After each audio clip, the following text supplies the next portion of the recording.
Hey guys, I'm in Mahabaleshwar right now. It's a hill station in Maharashtra. So we rode up here yesterday, we got here last night. It took about 4 hours coming from Kolhapur. We've got one day here, so we're just gonna go out and explore, and I'm gonna take you with me to see what it's like here.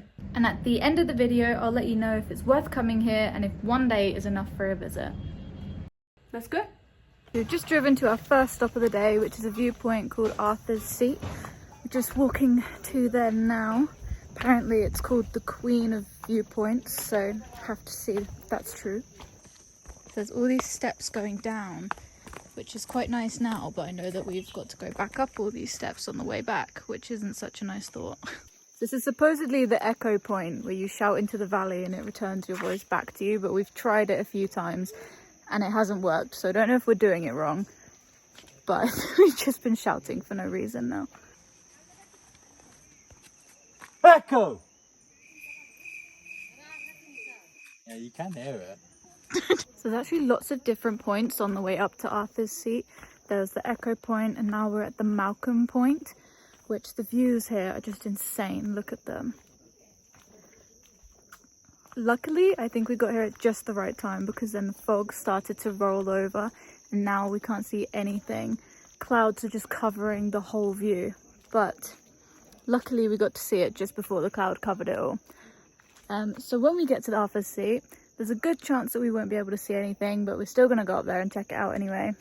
There's loads of places to stop off for some chai or a snack as well. They've got loads of little shacks by the viewpoints.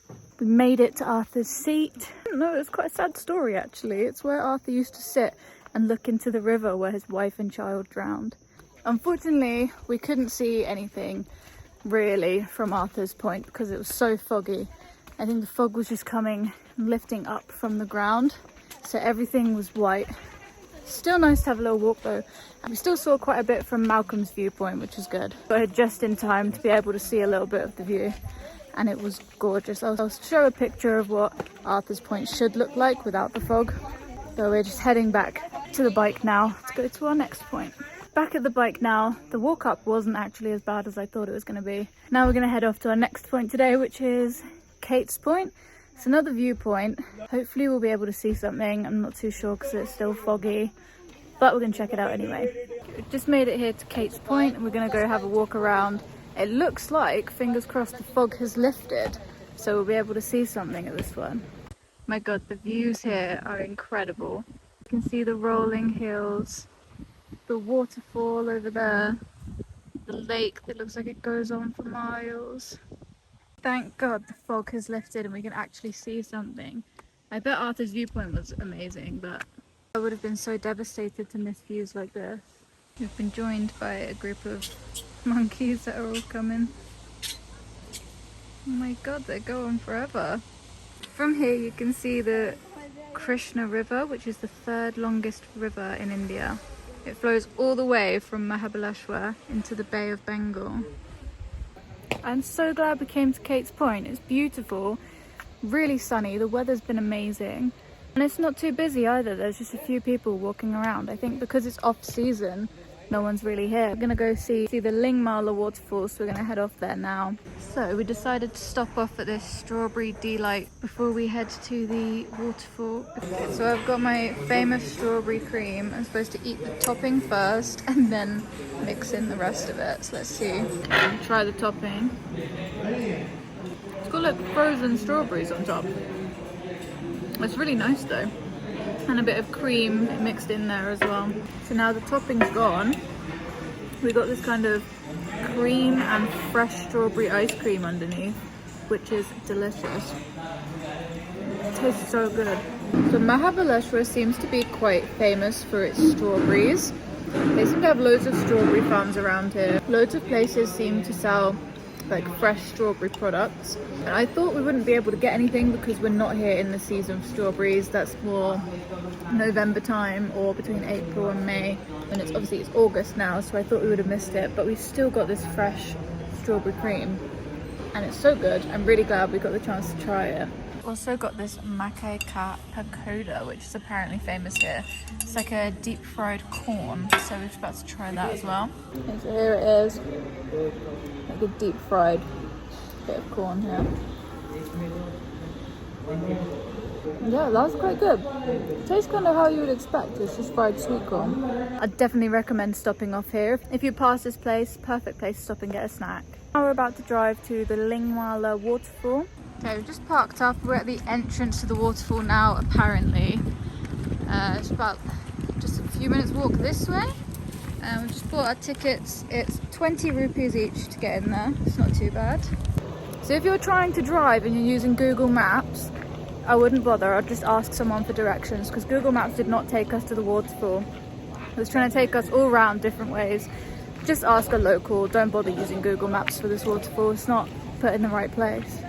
So on the walk to the waterfall, we walked past this kind of like cascading water down these stairs.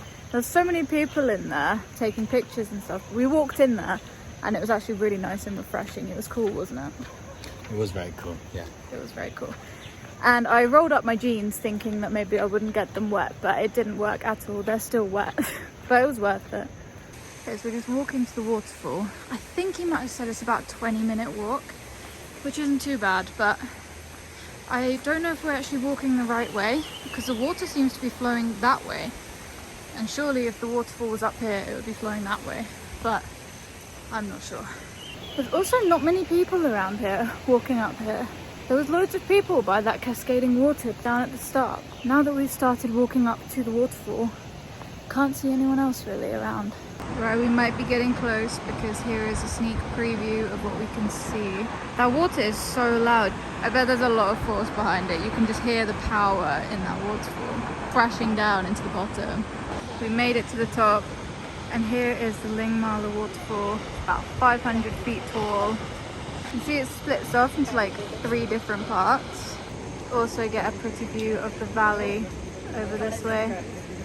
So walking up to the waterfall took about 20 minutes and it was about 10 minutes to come down. I'm glad that we went up to see it, but the waterfall was quite far away. It would be nicer if you could see it from maybe like the bottom the water flows into. It'd be cool to see it quite close up.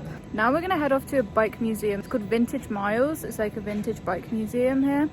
And obviously we're gonna go see that because Josh really wants to see all the bikes. This museum is about 5 minutes away from the waterfall. We've just come here and it's absolutely dead. There's no one else in the car park. Hopefully it's actually open. I'm not sure though.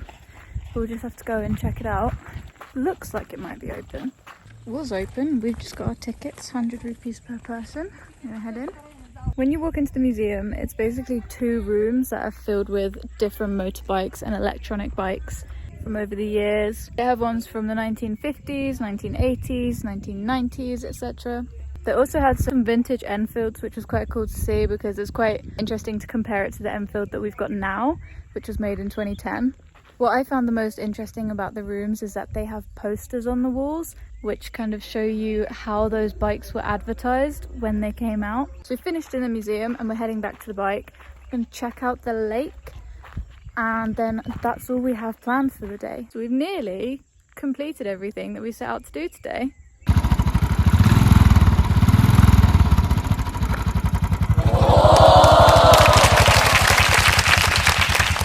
So we've reached Venna Lake. It's very pretty. Looks very peaceful out on the water. You can also pay to get a boat out onto the water. You can also go horse riding by the lake, but we're not going to be doing that. We stopped off for my favourite roadside snack. It is the corn. It's just so good. It's always so fresh. There's loads of places here and they're all just selling corn. It's crunchy, kind of sweet, cooked amazingly, good amount of butter. I love it. We've decided to rent a paddle boat, 600 rupees for 1 hour. My face is covered in corn. It's actually way harder than it looks to pedal and steer at the same time with this thing. Heading to this temple up here. Apparently this is a Hanuman's temple that you can reach by boat. We made it to the temple. Josh is going to explore, but I'm staying here because I don't want our boat to float away. Don't know if you can see it just under the water in this camera. There's catfish. Oh no, it's just started to rain as we've got up here as well. Don't really know where we're headed. Just kind of going in the general direction of lake.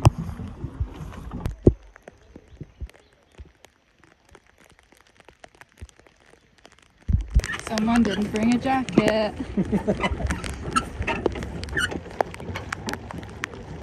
We very nearly made it back. That's where we started, in that hut.